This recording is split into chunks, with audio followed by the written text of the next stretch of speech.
quote, "If you come here to help me, never mind, but if you come here to seek your liberation with me, then let us work together."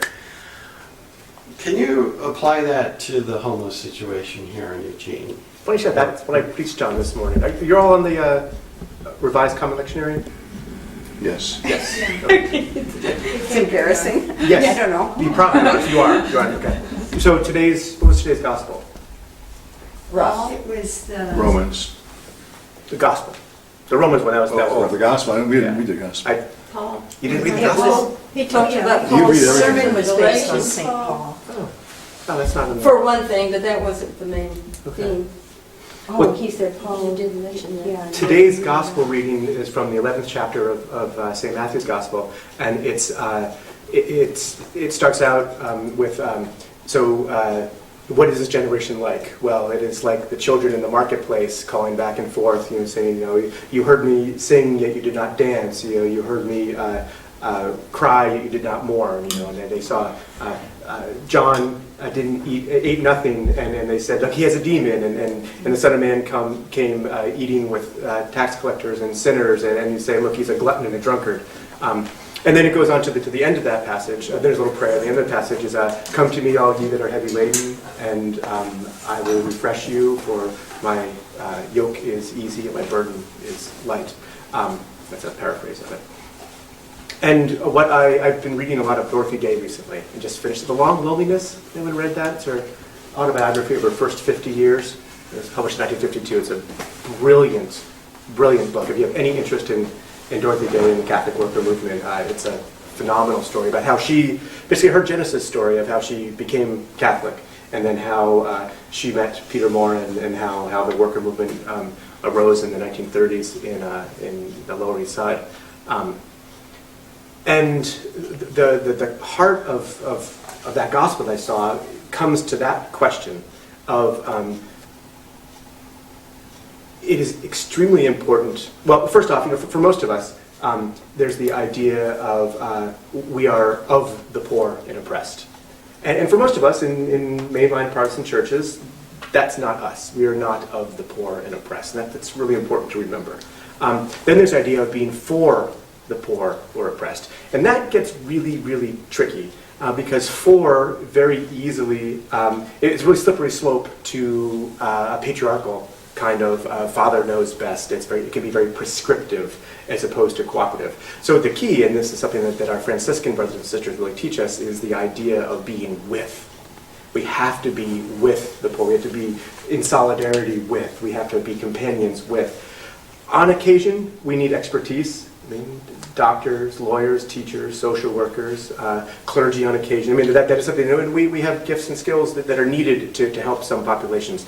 But it's very, very easy to slip into the idea of working for them, or working on the behalf of others. And that's one of the great things with the Nightingale Healthcare Sanctuary is the group that's working on the street is very much with.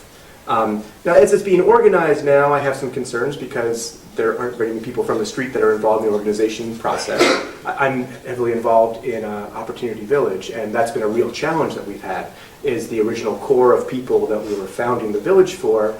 As soon as some of our policies that we had to, in order for us to be the liaison to the cities, like there couldn't be any drugs or alcohol allowed on the property, the original core people who were going to be in the village said no thanks, and they went off. So here we are from the outside trying to build a culture on the inside, and that's been very, very challenging. And we have an awesome thing going on down there at OVE. We're housing 32 people now. We've only spent $110,000, and it's all built. Our operating costs per month are under $2,000. I mean, that's like 2 days at the mission as far as cost-wise. So it's an incredibly efficient way to provide a very safe place, and that doesn't count for nothing. I mean, we've had only a few violent incidents there, and at Whoville, that was a few violent incidents every night. So there's a lot to be said for it. But the idea of, if you're here to help me, no thanks. If you're here to be with me, that's the worker ethic, and that is something that is incredibly important for us to do, and it is incredibly difficult particularly for those of us that come from places of privilege, relative privilege. We are used to being assumed to know what we're supposed to be doing. We're used to knowing, for people to listen to us. Give me, I can go call, come talk to us. Okay, great. We get into those patterns of, we know because people are always asking us, and everything in our society is saying that, yes, you do in fact know better than others. And that is very, very difficult of trying to remember that, we don't know better than others. That our lot in life is no more deserved than anyone else's lot in life, even though everything in our culture is reinforcing the fact that those of us in, middle class, professional, educated, successful, white folks have what they need and are the ones who are the authorities on things. And what we know is that time and time again, that is not the case. Because what it does, it reinforces systems of oppression, where people are the served and there are the servers. There are the decision makers and those who follow decisions made by others. And that is not, that's not the kingdom of God. That is not the direction that we need to go in order to really get down into deep justice making, which is much more about how do we all live and thrive and become fully the image of God that we were created in. And that's extremely difficult if you just are always subject to the rules of others. I think that's the biggest problem that we see at OVE, is that for a variety of reasons, primarily because our original base kind of dissolved, is that almost everyone we have there is from the mission. And the mission is fantastic. I will not say anything about the mission, because they provide an immense service, and the city would be up a very deep creek if we did not have the mission doing the work that they do. Don't always appreciate their preaching, but hey, what are you going to do? But there's a very distinctive culture there. And who's been to the mission? Been a tour there? You did the tour and stuff? Okay. Anyone been to jail? Yes. Yeah. Okay. It is just like jail. You walk around in lines. Everyone strips down, does gang showers, and you put on their pajamas, and your clothes get taken away. I was in the Marine Corps. It's worse than any barracks I was ever in. As far as there's 150 guys in one room on bunk beds, and eating mission food. Oof, it gets pretty rough in there. Folks are completely institutionalized. And it's that, being served, that helping, to being there for as opposed to being with. And there's plenty of people in the mission system that are very much there with people, but it is extremely strict rules. It's all laid out. And what we find in the village, these are folks who the rules chafed in a lot of ways, because, how could they not? It's like being in jail. But there is still that culture of dependency, which is a huge issue. Like the way, anyone, what was your name again? Catherine. Anyone else been down to Occupy Medical? No? It's every Sunday from noon to 4. I've seen it there. I Yep. go by every Yep. Sunday. It's a pretty funky place. It's very exciting this time of year when the travelers are in. It's very exciting. Although it's Rainbow Gathering this weekend, so it's probably quieter. Where's it located? On 8th and Oak, the park there. It's on the side without the fountain, the east side. There's a place where it's very much more of a cooperative, where it's there to be with. And there are the experts that are providing the necessary services, the medical care and foot care and the herbalist. And myself and another pastor, Tom Dodd from United Lutheran, we hang out down there, not in any official role, just sort of walking around talking to people, just trying to be with people. And it's a very different spirit. I don't know if you want to spend the night down there. It'd be a lot more chaotic than a place like Opportunity Village or the Mission is able to offer. But there is definitely a distinct spirit of being done with as opposed to for. So that's a little talk about the idea of that. Is that good? Yeah. Actually takes me back to the question I had just before that question, which is, where's the greatest leverage point for increasing the level of empathy and collaboration for solving the problems of homelessness? Well, that's where it's an incredibly simple answer, and it's incredibly difficult. And it's building relationships. You need one-on-one relationships. That's the only thing, as in all things. The whole restorative justice movement is all about culturing relationships. And when we are apart, when we're separate, we're apart and we're separate, where we other each other. Humans are great at dividing things. Our brains are hardwired for it. And so what we need to do is to break down the barriers and actually have one-on-one individual human relationships. You're in the peace movement. That's what it's all about. This is a Christian gathering. That's what Jesus was all about: building relationships one-on-one with people across vast boundaries. And that's what the Good Samaritan is all about. Who reached across those boundaries? The one furthest from the man lying on the street. It was the Samaritan who reached across those boundaries. That is what we're called to do. How to do that? Now that's difficult, particularly because for those of us that are middle class, educated folks who a lot of these problems that we encounter on the street, that's very foreign to us in a lot of ways. It is scary. Can be dangerous, although unless you're hanging out down by the riverbanks, it's not actually dangerous. If you're out in public, it's all totally fine. People are.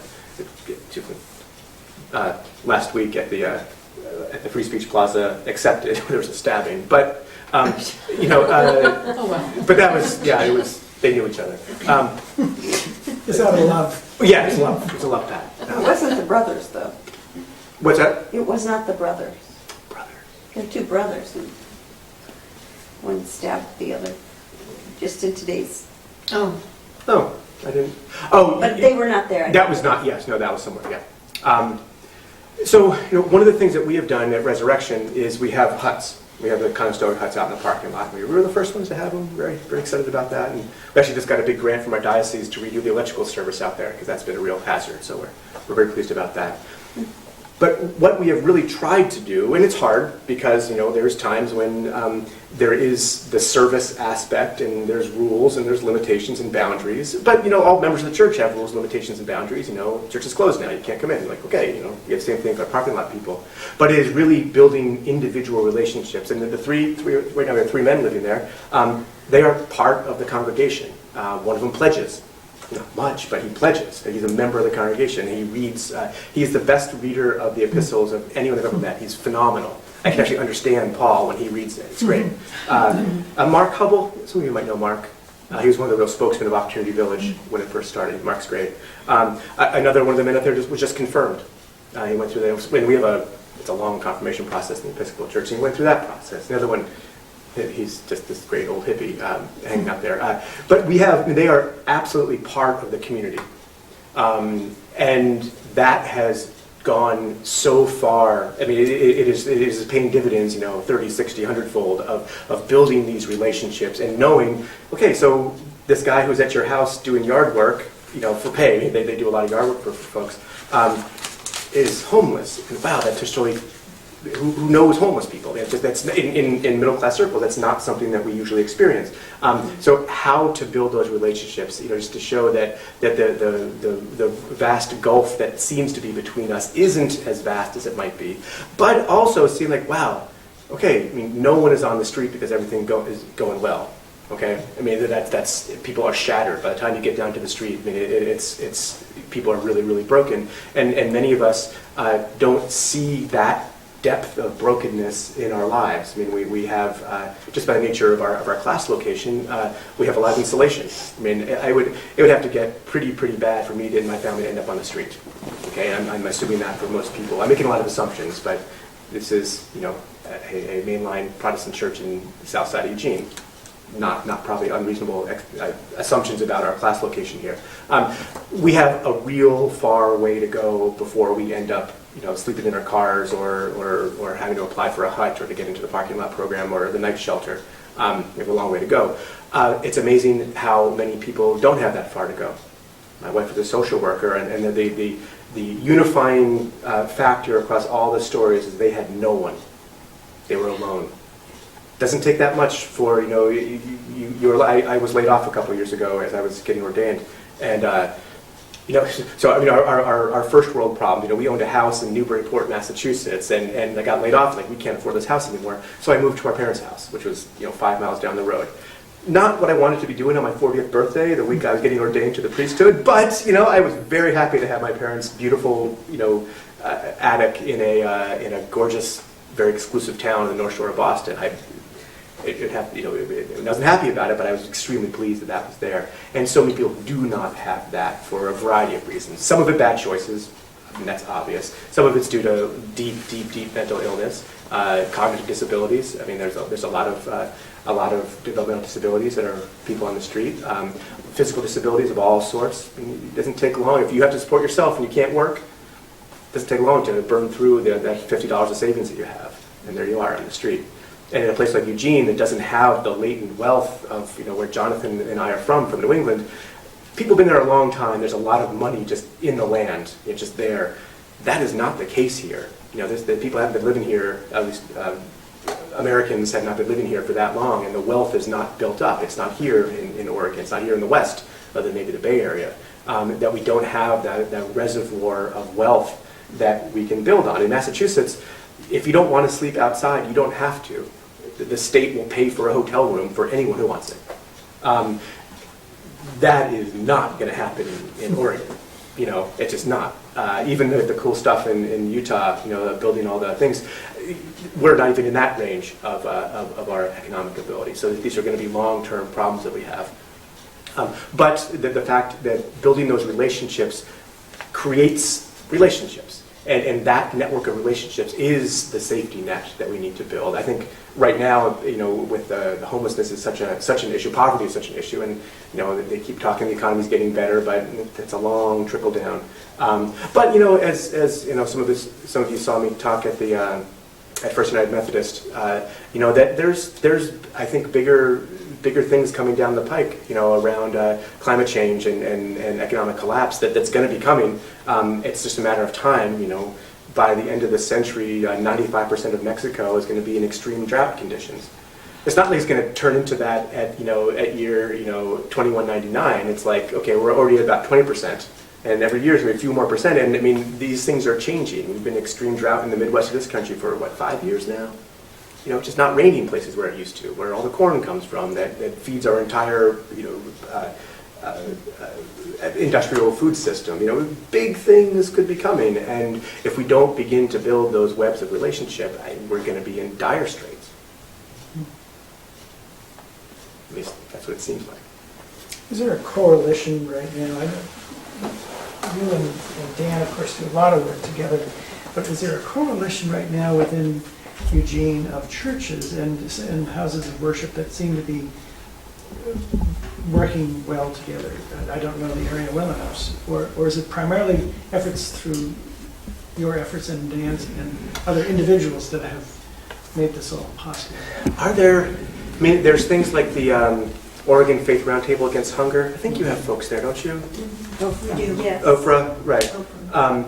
So they coordinate all the mainline big events like Bread for the World, Crop Walk, and the Super Bowl Sunday. So that's a group of churches that are doing some poverty relief stuff. And most of that money then gets to Food for Lane County.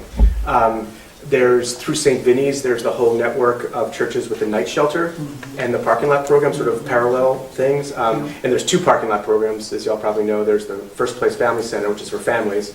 And then there's the one from 99 Center, the day shelter out there that runs the adult program.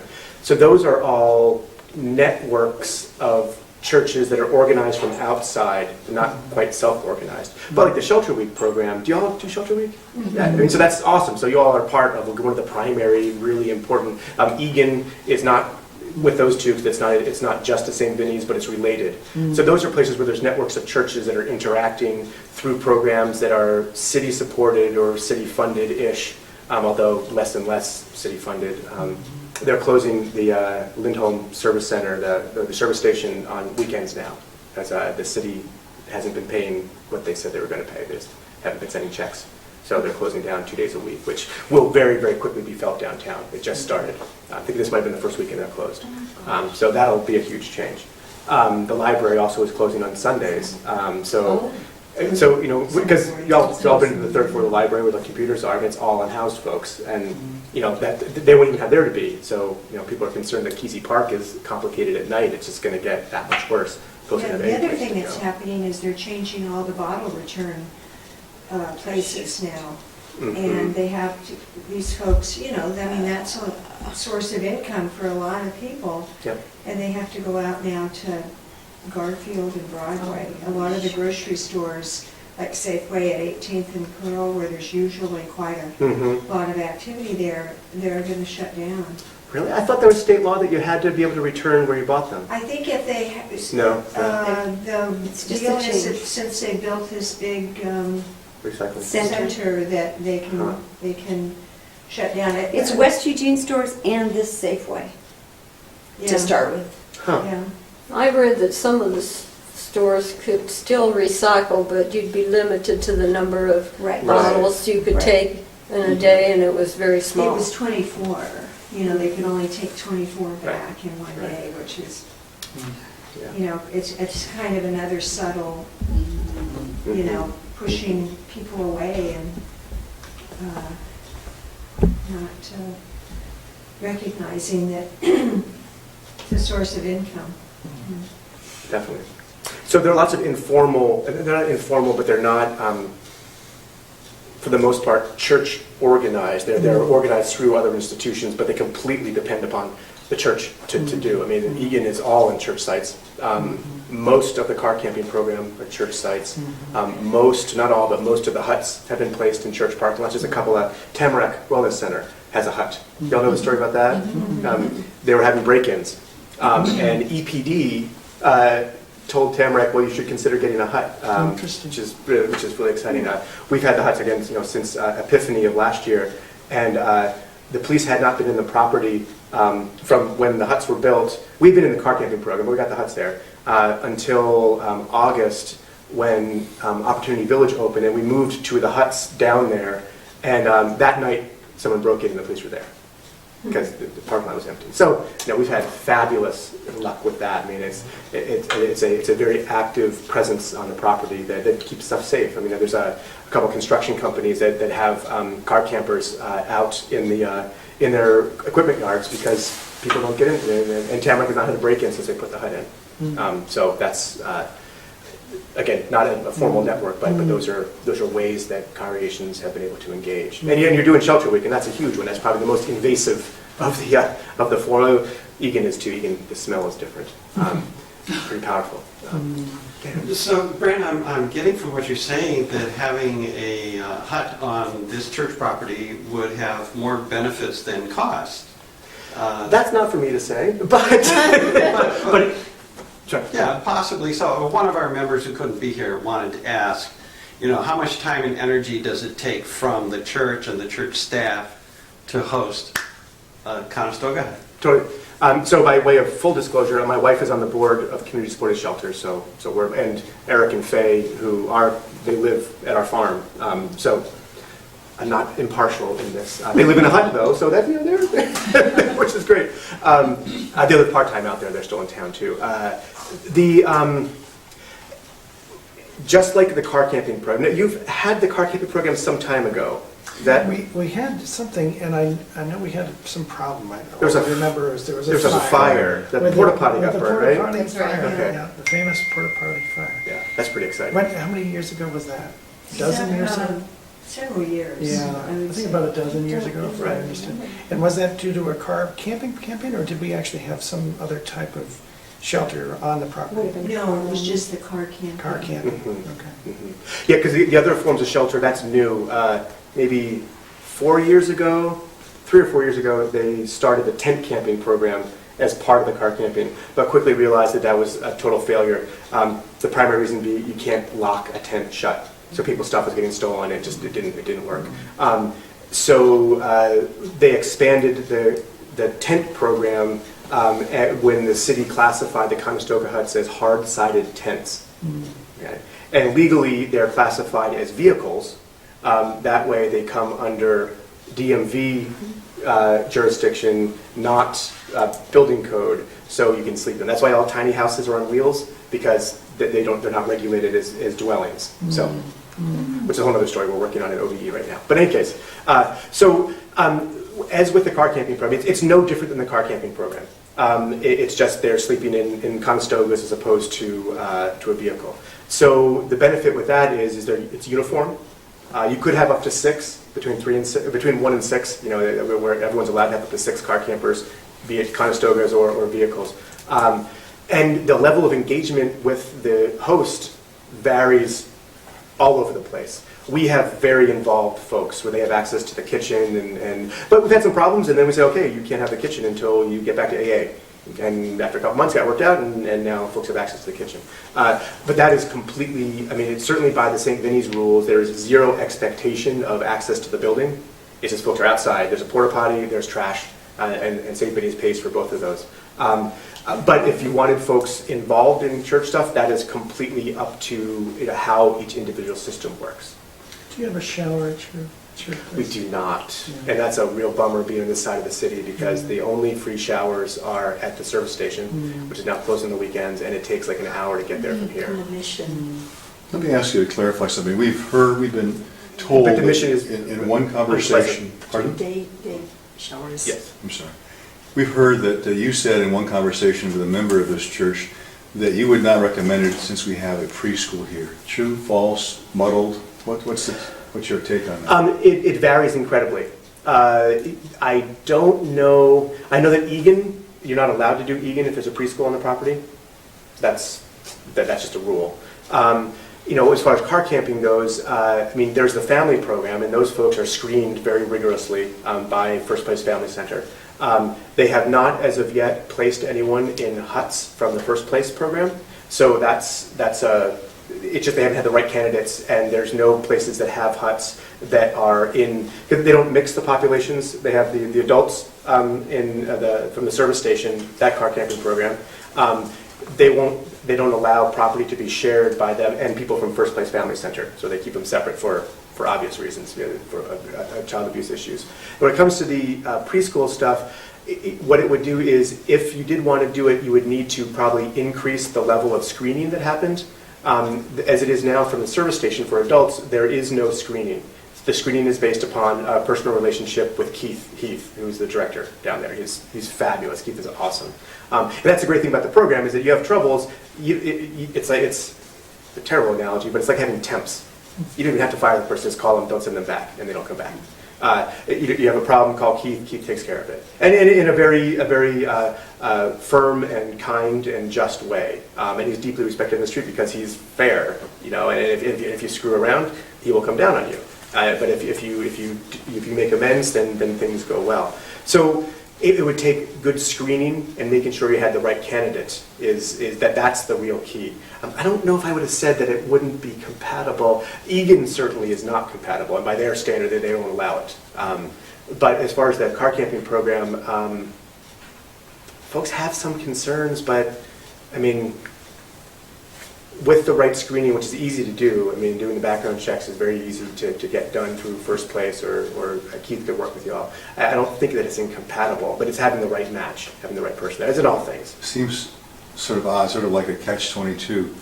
You want to help the people on the street, but if you want them here, you have to screen them, and so you're obviously keeping out people who are not desirable, so they're on the street.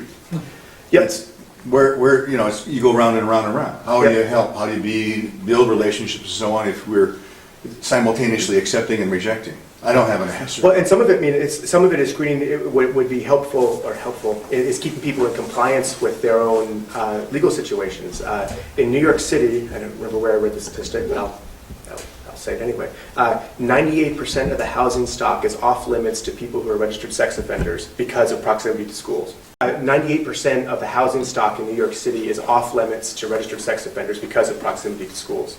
So, and a large portion of, I don't know what the actual percentage is, it's very hard to tell, but a large portion of people on the street are registered sex offenders, and because they are unemployable, they can't live anywhere legally because they're by law not allowed to live in so many. How many places? I don't know. Is it 1,000 meters of a school, or I mean, it varies on what their adjudication is. But a huge amount of housing is not available, and who's going to hire a child molester? There's even a term in the street, CHIMO. You ever heard that word? I mean, child molester. And there's a whole class within the homeless population. So it's a real concern because as much as we do want to be with. We have to be with, in terms that are safe for everyone involved in the relationship. And I mean, as the experience out at Whoville and the blossoming Nightingale Health Sanctuary, there are groups of folks on the street that are not safe to be around. They are in the midst of deep addiction, primarily meth. Is anyone spending time around tweakers? It's really scary. I mean, people are not in control of themselves. The world looks very, very dark and different when you're in the midst of a meth binge. You're up for 3 days straight right there. I mean, the world looks different, and it's not safe for anyone to be around them. That's a real problem, because we do need to offer places for everyone. I mean, Eugene, it's everyone's allowed to be there, and it is vastly different scene than First Place Family Center, than being at when the Whoville folks, when the Core were together. We hosted them when they shut down Whoville, and there were a couple days with us and a couple days at a Seventh-day Adventist church in Springfield. And the difference of having that 20 people in our church basement, which is not much bigger than this little space here, I mean, maybe this whole room, that's our church basement, having them here as opposed to having just general Egan population, immensely different. I mean, the level of intoxication, the level of belligerence, the cooperation that did happen amongst the Whoville folks. So it's incredibly difficult. I mean, how do we keep everyone safe or as safe as possible? I don't know a good answer. And I mean, Egan it's a military operation. I mean, it is a disaster relief operation. It is, lockstep. This is the way it is. We're not looking for anyone's new ideas about this. This is how we're doing it. I mean, has anyone been to the Egan training? I mean, Doug does not screw around. He's like, this is the way it is. If you have good ideas, thank you, keep them to yourself. This is how we do it. And in dealing with the situations that Egan is, that's what you need to do. I mean, It's the fear of God in you. Absolutely. Yeah, and totally offends half the people who come to the trainings. You never see them again. But that's probably not a good bad thing, idea. because No, then it's- you move toward the middle and you say, okay, we need to be careful, but this can still happen. Absolutely. It's not a Absolutely. screen dance. So there is no. There's no good answer. Can I reframe the question? Because I'm very interested in finding a solution regarding the whole question of nursery or preschool and some type of housing here. Are there examples of churches that have had preschool and then brought in the conestoga or have had parking lot overnight camping, and did they do anything that helped? What I'm thinking is education and some type of opportunity of conversing about what's going to happen. Because when you think about it, the children see this every day. It's not like they don't see homeless people every single day. And the fact that we might be doing something to help, it seems like it's a good idea. I mean, certainly there's risk, but I don't know. Do you know what I'm saying? Is there Totally. models out there? Well, I know that Emmaus Lutheran, they have a preschool there on Polk and 18th. Great, Steve Carlson's great. They have the First Place Family Center parking program there. So that's families, but they've been participating in that for a long time, and I don't know what they do, but I know that they do that. I know that the Unitarian Church, their new building over on 13th, they have 2 huts. I think they're getting a 3rd one, and they don't have a preschool, but they're just starting my wife's involved in it, a homeschool co-op that's going to be run out of there 3 days a week. So there will be lots of kids, in the building with the huts there. And I don't know what they are doing and those are adults in the huts, it's not family. I don't know what they're doing in particular to do that, but so those are things that are happening. But the stepping back from that, though, is people sleep on this property. Okay? I mean, every church has people sleeping on them. So do you want to know the people that are sleeping there or not? Right. I mean, because you're in relationship with the homeless. Do you know how deep? And do you want to just offer a slab of concrete, or do you want to offer something that is more... But just that once you start having people sleeping here full time, that will sort of that will take the property, and then that will become, because I mean, Mark, one of our guys in the parking lot, I mean, he walks the property night before he goes to bed. And we have a very deep parking lot, and it's very secluded, so great place for people to do all kinds of things they shouldn't be doing at church or otherwise. And his presence there just sort of keeps everyone away. My policy at the church is that if I don't know you're sleeping here, I don't know you're sleeping here. Because you can't give permission to someone to sleep, because if you do, the police will not remove them even if there's a problem, because it's very difficult to establish residency, or very difficult to divorce residency. I've given someone permission to stay there, they did something, they used some poor decisions, they made some poor decisions. And I asked the police to ask them, well, did you say they could stay here? It's like, well, yes, but we can't ask them to leave then. Okay. So good. So I don't give anyone permission to sleep there. But the huts are there. Well, that's different. They're on a lease, more or less. They're in a situation of being like a lease. They're on a city program, so they're under agreement, and that's different. But informally, letting someone sleep there, that gets complicated in establishing residency for people. Interesting. So do the police have a list of all the huts in the areas, and everybody is in the know about where appropriate sleeping has occurred? Well, for the car camping program and the huts, because the huts are just part of the car camping program. They just happen to be that uniform structure and people are sleeping in. They have a permit that is displayed in the window of either the camper, the car, the minivan, the Mazda Miata. The people are living. We had a family of 5 and a very pregnant mom. 5 kids, a very pregnant mom and a dad living in a caravan, a Dodge Caravan. Not like the British style of caravan that's a camper. No, it was a Dodge Caravan, and and they had a sticker though. They were allowed to, So that's how they. I mean, I'm sure that the police just sort of know where. I don't know if they have a list, but each dwelling or vehicle has a permit. And if you're ever down in Alton Baker, you'll see they all have, and they change month to month. There's lavender, there's salmon, and so that's how the police know at first glance what's there. Is it correct that you did a survey of your neighborhood before you moved forward with your... No, I went, what's her name? There's a Navy Admiral, Grace, she was the first woman who was a Navy Admiral, who really brought to it's easier to get forgiveness and permission. So on Christmas Eve, I hand-delivered letters to all of our abutting neighbors saying that we're going to be doing this. Oh, so it's sort of a tell thing. We are going to be doing this. Yes. Yeah, really didn't desire a lot of feedback. So please don't burn our porta potty. Yes, and the only feedback I got was positive. 2 people called and said they're really glad we're doing it. So same thing with Eugene. I was really expecting pushback from Eugene, and we got the Southeast Eugene Neighborhood Association came to drop off a bunch of blankets and a bunch of volunteers. Is that how you all heard about the Eugene stuff? Was through? Just through the media. Just through the media, okay. Yeah. We go to your church for the... Right. Yeah, the Neighborhood Association, which, Southeast Eugene is, of course, the progressive hub of things, but not always really thrilled about things like homeless shelters. But it's fabulous, and you haven't had a single word of anything but positive about having it there. I'm trying to think of negative things and what the answer is, or what the responses would be. If there were a hut in the parking lot of Conestoga, is there an also understanding that people have access to the bathrooms, access to the kitchens? No, none.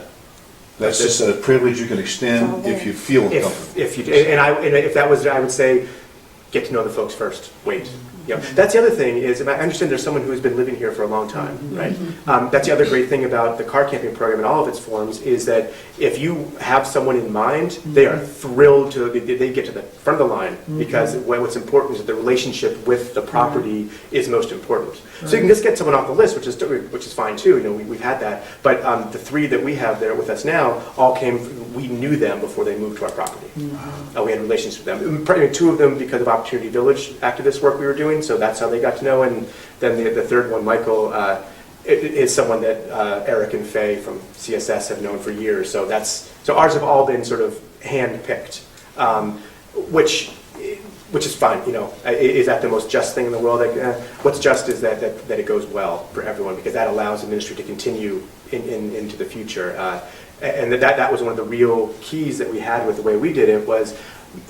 Baby steps to the kingdom. Take it slow because if something goes wrong, that's going to endanger this ministry to the future, and that many people will not have the chance to have housing.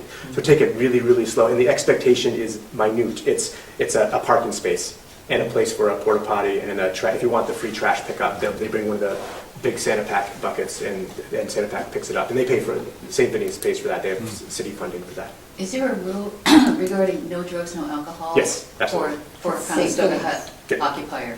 Yeah, yeah. And on St. Vinny does all of that. St. Vinny takes care of all of that. Now, the rule is not that they cannot consume alcohol or do drugs. They cannot do them on the property. They cannot have them on the property. So that it's not you have to be sober while you're living there, but you cannot have any drugs or alcohol in the property at all. You can't keep them in your huts or But they could go onto public property and consume. You can go to a bar, have a beer, Yeah. I might after work. Yeah. They could go over to the park. They could go to the park or a friend's house or whatever. Yes, yes. Brent, what do you think about, or what's your perspective on the relationship of the police to the homeless and the city council to the homeless, and anything that needs to change there? Can I turn that off?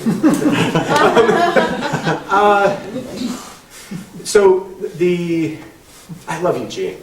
I've been here going on 3 years now, and my wife and I have just fallen in love with this place. And there is a lot of critique of EPD. And absolutely bad things happen. And the city council, the city council, they didn't let Whoville stay. I tell you what, the stuff that goes on here, could you imagine any of this happening in Connecticut or Massachusetts? I mean, not in a million years is this stuff going to happen. Having a homeless village on public land, and just not a chance. Now, they might spend $15 million and build a homeless shelter and fund it, but they're not going to allow this kind of stuff to happen. Is that why they're all coming here? Yeah. No, the ones that are coming here are coming from the upper Midwest, and God bless them. I would not want to live in Idaho if I were homeless, or Montana. The city council, the police department, I mean, cahoots. That's an operation of the Eugene Police, completely funded by the Eugene Police. And in cahoots, the whole white first system is phenomenal. I mean, absolutely amazing. I mean, really revolutionary way to deal with a lot of these problems. It's too bad they're not funded better. So there's always problems. And I have certainly not appreciated some of the ways that the police approach folks, and I've seen plenty of it. At the same time, I was in the Marine Corps, and I'd have to stay at Officer of the Day duty, and saw and carried a gun doing that, and saw some pretty awful stuff. And that was like when I was 22, and I don't have to deal with that. I mean, I can't. The work that they have to do is the hardest, most complicated, dangerous, unpleasant work. And there's often abuse, and anytime anyone's walking around with a gun, it's going to make you behave less well than you would without a gun. That's just, it changes you when you're armed like that. But I think that in general, the city is phenomenal, absolutely phenomenal, and has been immensely cooperative. Whoville had some bad experience with the city. Whoville also wasn't particularly polite with the city. There's times when it needs to be pushed, and there's times when it doesn't need to be pushed, and every fight is not the final battle. And baby steps to the kingdom. And in OVE, we were the path of least resistance for the city, and they opened up. And now, I mean, I don't know if it's still on there, but for months, when you opened the City of Eugene website, there was Mark Hubble's face down at one of the in front of one of the huts at Opportunity Village. That was the city website, and so there's times when they're fighting. There's times, and I've been arrested in civil disobedience stuff, and there's times for that, and there's times for thank you, y'all are taking a risk, even if it doesn't seem like a risk, and of course they could be doing more, but the city is phenomenal when it comes to doing things differently, and that's very admirable, and it could always be better, of course. I think that our city manager has some latent prejudices in him about what the understanding of what homelessness is about and what people are going through. Just more work to be done. It's fine. Pete's a good man. I think that Pete Kearns is guided by a moral code. I don't always agree with all the points in his moral code, but he has one. So maybe that's lawful evil as opposed to chaotic evil. I don't know. But he really does have a moral code. And maybe it's not evil. I do not mean that. I believe that he does what he believes is right. And the city, the police, they're in a really lousy situation a lot of times, where they have split causes that are at times, they have split charges, which are at times incompatible. One is making sure that people have, that their rights are respected, and that they have the right, in all of their civil rights and civil liberties are respected and are upheld. And they also have the law. And so when the police didn't come up with the downtown public safety zone, that was city council. The police aren't the ones pushing for closing Kesey Park. That's city council. If they're not, I don't know if they're pushing for it, but they just enforce the laws they're given. So when the city council says we need people, not sitting in front of storefronts downtown, yet the police have we have to protect the rights of people, and we have laws to enforce, incompatible laws to enforce. That's a conundrum. It's a conundrum. And I mean, I've farmed for many years, and if there were folks behaving the way folks behave downtown in front of my farm stand, I would not be a happy farmer. And they have just as much right to be there as I have to be there, but that's why I'm not in government. I'm a theologian, and you can just say whatever you want, it's fine. Law, God's law is a bit more, a little bit less forgiving, but a bit more, universal, more Catholic. We don't have to worry about as much of the details, which is complicated. And the city government, that's really where the rubber meets the road. It's complicated stuff. So in short, I think the city does a really good job. And compared to most of the country, it is off the charts awesome. It's good to hear. Yeah. In my small experience with this stuff. So I work with the Human Rights Commission on Homelessness Working Group. And one of the things that we're organizing are lunches with the business community. And I was wondering if maybe we could have lunches with the church community. I mean, that's a way to get to know people and to build relationships before, you perhaps consider having somebody stay here in a hut. So, just I bring up that possibility. Yeah, the Progressive Clergy Association would be a good place to start. And Dan Bryant is the... Yes. Of course. But he's the convener of that. We're off for the summer right now, but that's a good place of introduction. I'm interested in bigger systems responses. I think there are cities in California that the municipality pays a lot of money for, and maybe in Seattle even? There's a new village in Olympia called Quixote Village, the Don Quixote, that is funded by community block grants. They got like a $1.2 million grant for that. There's the Share Wheel project, which is in the suburbs north of Seattle, Shoreline, that area, and that's church parking lot based. They have a mobile shelter, but it goes for 3 months at a time. So basically, the whole parking lot will become a shelter, a tent city, and then it gets moved around. So I keep going back to the county care home idea. That I don't know if it was the 30s or after. I don't know if it was after the war or before. Well, the poor farms, like those Right. whole systems, like Edgewood up in Right. Yeah. But to accommodate numbers of people, I keep thinking of the great numbers of people who have not a meaningful day.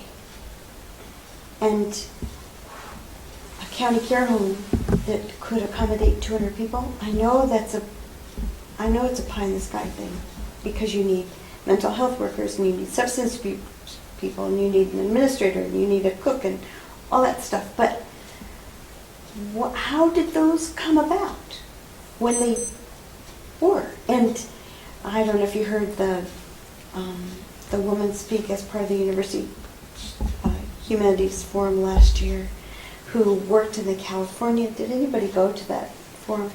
She worked in the California, the last, like a county care home that accommodated mentally ill people. It still exists because the people couldn't bear to shut it down. So the model is still there someplace. But there are many people who can never manage a living space, can never manage a job. I bike the bike path from almost Fernridge, almost at the end to town every day, and a lot of those people live in the bushes and under the underpasses. How to accommodate that population that's costing the city a lot of money, costing public spaces a lot of degradation, costing businesses worry and unhappiness, if not money. How can we make a sizable enough response to accommodate numbers? Right. And give those people some kind of meaningful day that's not jail, not like jail. Well, there's always the agronomic university model of the Catholic worker movement. So that was so Peter Marin had the idea that there are two strands of it. One are the hospitality, which are urban centers, and then you have these agronomic universities, these farms that people will go out to, and then from there learn the farming, and then be able to go out and stuff like that. Because he was at this was the 30s, right when petroleum-based agriculture was arising. So people were getting pushed off the land as tractors came in, as internal combustion spread to agriculture. And then after the war, when all the fertilizer and everything else started, then went from 20% of the population going to food to under 2% within a decade. So people were pushed off the land very quickly, and he foresaw that. Those are big systemic questions. So how to do those kind of systems, And how to advocate for it it as is churches? very complicated.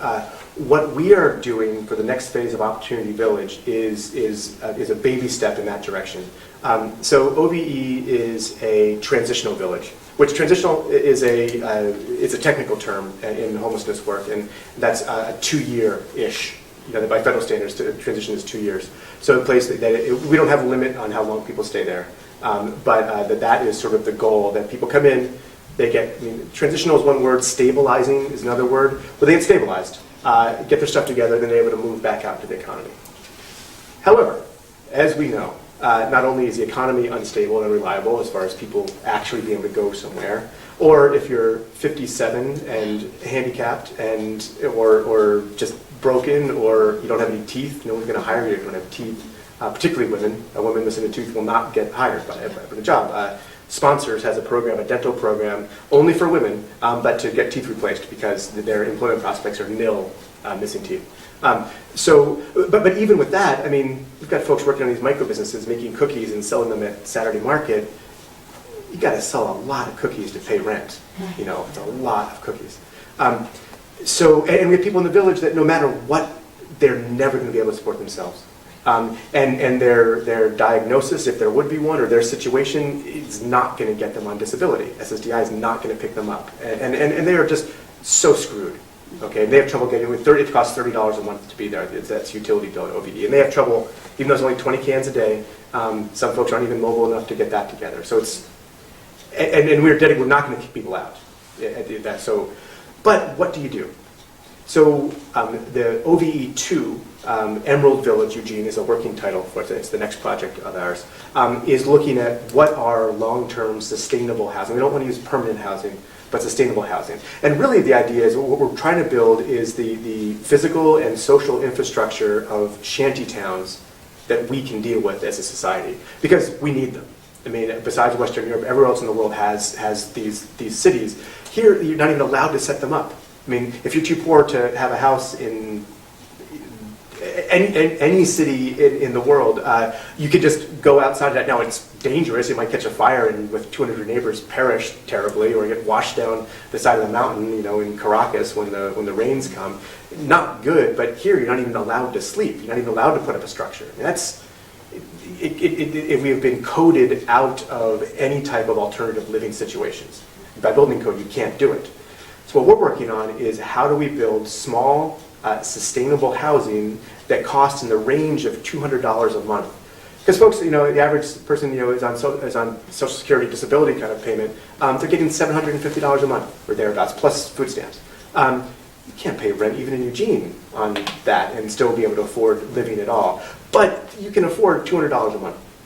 And so what we're trying to do is build some structures that we have, little pods of villages. We're going to start with a 15-person village, or 15-structure village, that would be able to be purchased by the people living in them, over an installment kind of way, in a mortgage-like, not accrued interest or anything, but paying for it at $200-ish, probably $150 a month in rent and $50 towards utilities and permanent expenses and stuff. They'll allow people on very low incomes to actually have a place that they can live long-term that has heat. The huts and bungalows don't have heat. They don't have electricity. They're not allowed to. But with a shared bathroom and shared kitchen space. So it's like living in a fraternity house. That's our analogy. Or a yacht club. I have friends who live on a boat in Sausalito. Not exactly a low rent district, yet they have a common shower and a common kitchen, because that's what you do when you're cruising. You use it's like staying at a campground. So be separate structures for each family or couple or whatever. Exactly. So have you all seen the bungalows that are down at OVE? So I bet you about twice the size of that. Those are 80 square feet, so we're looking at 140 to 160 square foot structures that are well insulated and heated and have light. Maybe had a teeny tiny kitchenette kind of thing, although water is a real issue. That by an order of magnitude increases the cost of the whole project if you have to have water to each one. But you cannot get a certificate of occupancy anywhere in this country for a living space, that means like it's a dwelling, that doesn't have water. Okay, that doesn't have a bathroom, that doesn't have a kitchen.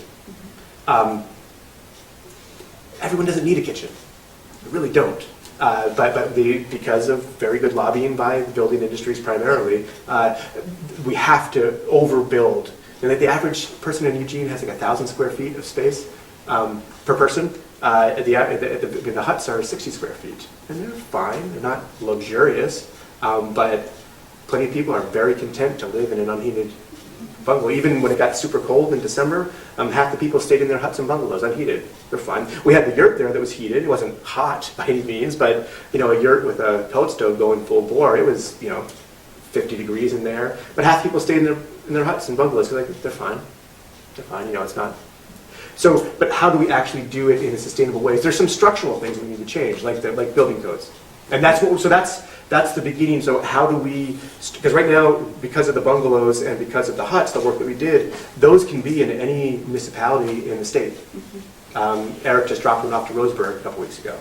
What about those old buildings that maybe aren't dead, like the Y? Totally. I mean, more Is about that this than something I- that we should go to city council and just keep? I'm kind of ready to go to every city council meeting and keep the whole idea of unhoused people on their docket. So the problem is, and this is where the But city... I don't want to spout off about something I... Well, I mean, that sounds eminently reasonable. Or the old Crest School. I mean, you could fit a lot of Yes. people in. Or there's Egan was open for one night. And at the a water's school. there, and there's It's a all kitchen there. Oh, that church up there, I was just thinking today. The Seventh-day Adventist Church up behind the Albertsons. No, That's right empty. here, that's a possibility. Right here, I think the Korean church is there now, maybe? On Harris. One block off. It used to be the 24th. outreach center Oh, or yeah. something. Yeah. 23rd That's and true, Harris. that's open again. It's for sale. Let me throw it, and sorry to miss as much as I did, but I guess going back to an earlier question that's what I had about city council, my sense is that folk care and they want to do something, but I don't sense a lot of innovation. I don't sense pushing of boundaries and we could do this, that, or the other thing. It's kind of status quo in my mind. Maybe I'm being unfair, but it feels that way. And it seems as though we need to have innovative ideas, and we need to have out-of-the-box thinking, but we also need power and something to motivate that. And that's why I was asking earlier about, is there a way for the houses of faith to be part of the effort to make that happen? Because I have a feeling the city council would get behind it, but I'm not so sure they're going to be in front of it. And what I think we need is something to get in front of the effort. And you have good ideas, and if we put together enough good ideas and then enough people to get behind it, then I think the city council would be behind it. I think that's exactly what happened at Opportunity Village. As soon as they saw it was a good idea, they saw the benefits, they trusted you, and they got behind it. Yep. But they didn't do it. Right, and the huts, I mean, those got pushed because churches started getting them in their parking lots. Right. And the bungalows, the first bungalow that went up, we Right. put up, as far as my board knows, not illegally. It's all good, it's all good. And that, so the city came and saw it, like, oh, okay, you can do that. Like, oh, take it down, get down OVE, so good. So the huts and that whole movement, that was led from the front by the folks at CSS and with some help from the churches. And OVE behind that, OVE as it was starting sort of converged with that. One of the real keys though is funding. And how, because I mean we are in a point of declining government budgets. I mean across the board, it's very hard here in Oregon, and it's again talking about large systemic issues. I mean you have the vast majority of us carry the vast majority of people do the bulk of the supportive things. Our collective wealth is diminishing and it's being siphoned off to the top 0.1% or thereabouts. So we who have less are being asked to pay for more and more, and we're at a point in what average wages are stagnated since the early 70s. I mean, it's not there anymore. I mean, the wealth is here, at least paper wealth is. I mean, the natural wealth is deteriorating, as the climate deteriorates. But the government does not have the money that it did a generation ago. And that's, and the biggest culprit, Reagan had his part, by Bill Clinton. TANF came under Bill Clinton. Glass-Steagall went away under Bill Clinton. The incredible steep rise of disparity in wealth is a product of Clintonian economics. So we can't just blame the right side of the aisle because it's been bad. The 90s were terrible for this country, terrible for poor people in this country, and that was a Democratic initiative that led to all that. But the money is just not there. So something like doing one of those big buildings, you need staff.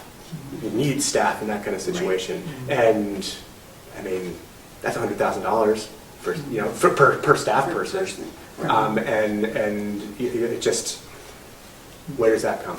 Where does that come from? David. I'm aware that we're past 3 o'clock, and I don't know how long everybody wants to stay. I thought we were here till 5, so I'm good. It's been really wonderful. You have so much information that most of us are It's mostly accurate. The question on my mind now is, what fuels your activism and what optimism do you hold? It keeps pulling you forward. Yeah. Not a particularly optimistic, but I have a scatological hope that in the end God's will be done. That the way it's supposed to be will happen. That might be when the glaciers come back and just wipe it all away. I don't know, but I think in Kairos, in God's time, all will be made well. And really, the kingdom of God is at hand. And the way that we realize that is by acting like it is. It's the priest runs to the Pope and says, Holy Father, I think I've lost my faith. What do I do? Fake it. Fake it. And if we act as if it is, it will become that. That's the incredibly simple lesson that Jesus Christ teaches, is that if you just behave like it's the kingdom of God, oh wow, there's the kingdom of God, it's right here. And by doing those little baby steps to the kingdom, little tiny bits, building relationships with people that you wouldn't rather otherwise, or you don't have the opportunity otherwise, that is Jesus Christ manifest in our midst. And those little tiny bits, there's nothing else we can do. And that, experiencing that and seeing that and seeing the deep suffering that's there and those little glimpses of holiness that arise in places that, I see folks and what they go through, and I can't imagine what that must be like. Like, I would do a lot of meth if I lived on the street, no doubt in my mind. And I've done plenty of dumb things, being a housed person. I can't even imagine, what I would do to keep my family safe in those situations. And how do we realize that we are really just a hair away from this type of, all it takes is, the power to go out. And, boom, like that one earthquake a couple dams ago, and we're all going to be there very, very quickly. One of my old farmer buddies has talked about, we're all just 5 missed meals from the Stone Age. And that is absolutely true. And we are no better, different, other than anyone else. And when we really realize that, and we really can then begin to see the face of Christ looking back at us in the most unpleasant people, the most violent, abusive, horrible chimos. That's Jesus Christ looking back at us. How do we begin to actually internalize that? That's the work of the church. And prayer, and having a 4 and a 7-year-old in my life, and a little goat farm. Those are things that keep me going. Is how do we share the bounty that we have, and just spread it far and wide? Because if we're going to take our Christianity seriously, which in this country, a lot of us really struggle with. A friend of mine was in Israel recently, and we met this Yemeni Jewish woman in a market, and was talking, and she's like, is it hard being Christian? 'Cause it's hard. It's hard being Jewish. I mean, there you are, the night before Shabbat, and you're tearing the toilet paper slices because you can't do it yourself. Like, it's just hard. Is it hard to be Christian? It's like, not really. Particularly hard to be Christian, and that really gave me pause. And we need to make our lives harder because it's really, really hard for a lot of people involuntarily. And we can do an amazing. I mean, the vast majority of problems in the world are because people like us in North America and in Northern Europe, our lives aren't hard enough. It's way too easy, and then we consume the majority of the world's resources having easy lives, and that just won't do. That is not what Jesus. That doesn't make baby Jesus smile. But I could be wrong. I might add, as a colleague who really respects all the work that you do, what I've observed is your ability to remain focused on the goal, in spite of the fact that getting there is like this. It's never a straight line. It's a bunch of switchbacks, that's for sure. It's a bunch of switchbacks, and you're able to take those in stride, where I think others who might have a pie in the sky, only when I do this, I'll be able to whatever. You have a very realistic approach, and it seems to keep you going. So I really appreciate everything that you do and admire it. Well, thank you. Yeah, one of my great professors was a woman named Emily Towns. Remember Emily Towns? She's a social ethicist. She was at Yale for a while. When we were still there. She's at Vanderbilt now. She's an American Baptist, lesbian, black woman, Christian social ethicist who's righteous. She's awesome. And she took her class, and the best title of the class ever, The Political Economy of Misery. Which is good. But what she always taught was the idea that don't expect spectacle. That it's baby steps. That each day, that little incremental move forward, that is how we make change. If you're expecting every march to be a Million Man March, or every protest to be WTO in Seattle in '99, that's just not realistic. I mean, that's part of the Whoville guy. Everyone, this is going to be the mother of all battles. Like, no.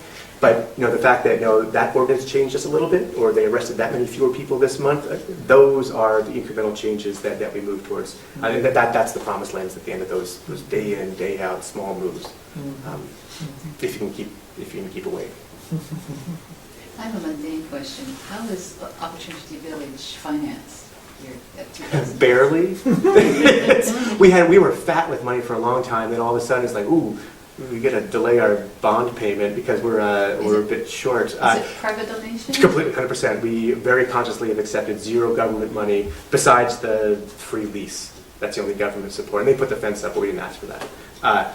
So it's completely privately funded. So anyone wants to send checks, OVE, always looking for money. So it's funds have gotten a lot tighter. But it's been, private donations. We haven't gotten any grants yet. But we just found someone who's like a real professional grant writer who's going to start doing some work with us to help with that. Has anybody tapped into 100,000 homes yet? I don't know. The 100,000 homes, it's a national project, and different cities have almost eradicated homelessness because they've found special housing, and it's a kind of a consortium too. And I wasn't sure, we had talked about a little bit before whether in fact anybody in Eugene was tapped into it. But the other thing I was going to say when Brenda was talking about models of systems is that I have to give praise to Shelter Care and their programs. They have done a lot to house people who have multiple disability issues, and they're so well operated with staff.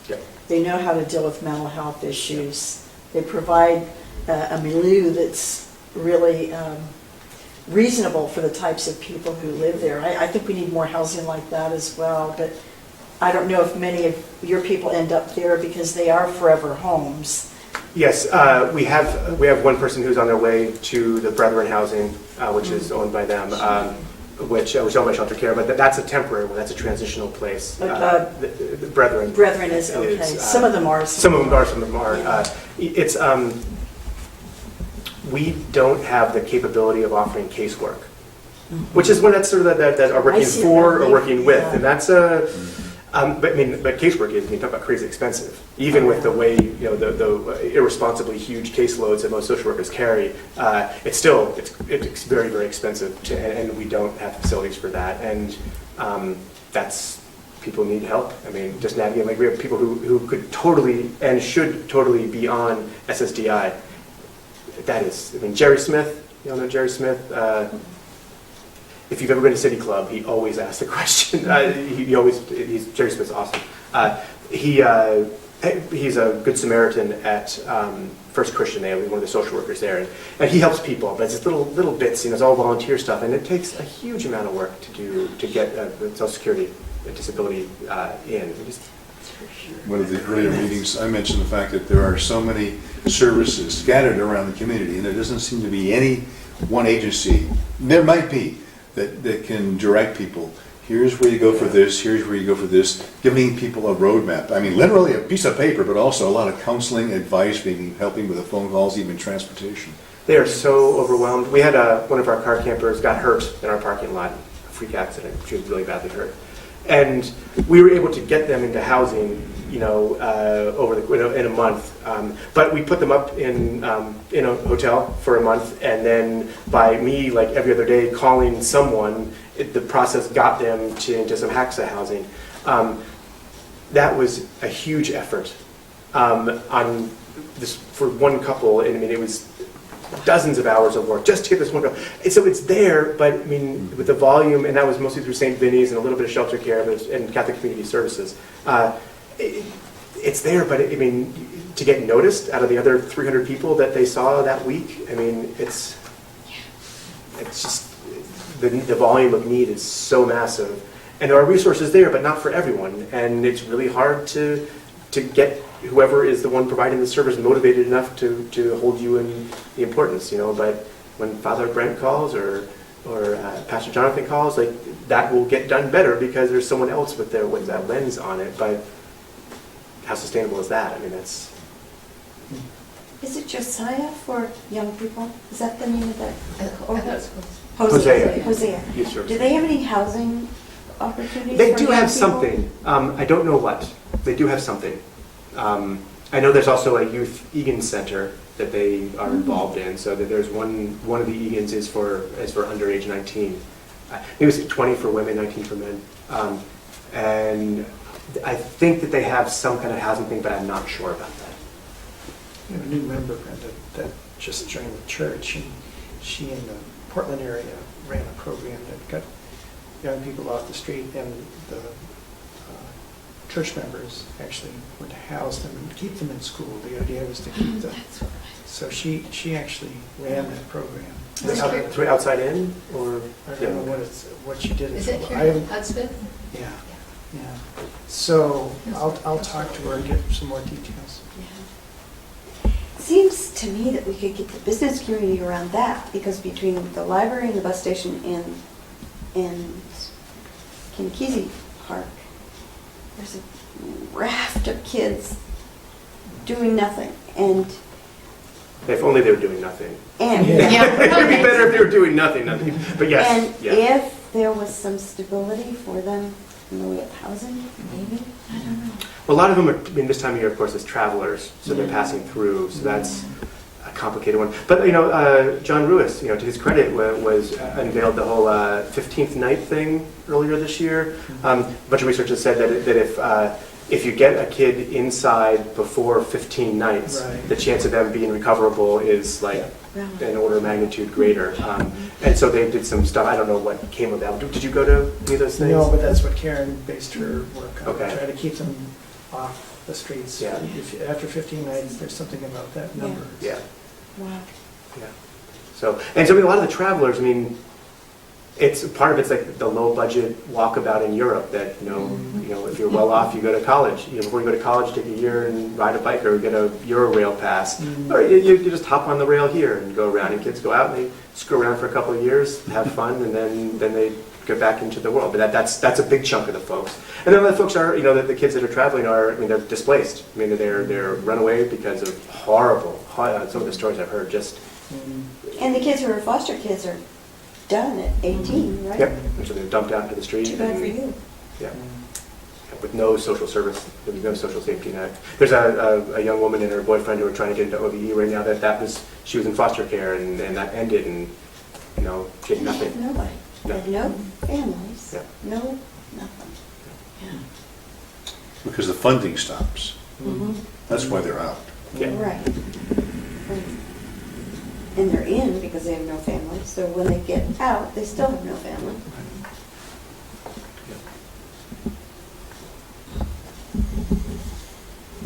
Thank you for coming. Thank you. You're very welcome. Thank you for asking me. Thanks so Thank you. much. Thank you. And if you haven't seen the huts, come down to either OVE or down to Resurrection and take a look at the huts. They're Where is it? OVE? OVE is at 2nd and Garfield. So if you went down Roosevelt and turned left on Garfield, it's right past the giant cell phone tower. Can't miss it. And it's always open for tours. Folks are really friendly down there. It's awesome. Totally awesome. Nothing at all like what Whoville looked like. If you saw what that looked like, that's not at all what OVE It looks really like. is like a little village. Oh yeah, it's awesome. It's cute. All the houses are painted these pastel colors, sort of like the waterfront in Copenhagen. That's what it sort of looks like. Or Cork City. It's beautiful. Yeah, it's lovely.